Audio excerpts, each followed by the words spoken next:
Maybe kira salah lah. Tapi dia cakap, tapi kita ada berbual. Bella kena faham dan korang juga kena faham, Bella dan YB kita adalah di dua dunia yang berbeza.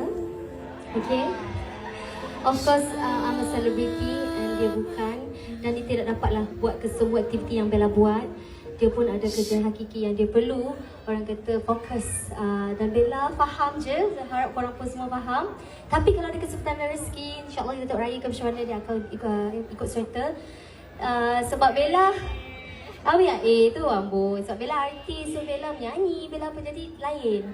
So untuk photoshoot macam tu sebab kita kerja. Jadi lain pada kerja. apa dia? Itu kalau kita photoshoot lah. Okay. Okay, so korang ada apa-apa nak cakap kat dia ke? Nanti saya sampaikan. Kira salam boleh. Sebab sekarang ni pun Starbella dekat Johor banjir kan, kita sama-sama doakan semoga semuanya kembali seperti sedia kala dan masa-masa banjir semua sentiasa kuat dan dapat bantuan yang cukup lah insyaAllah. Okay?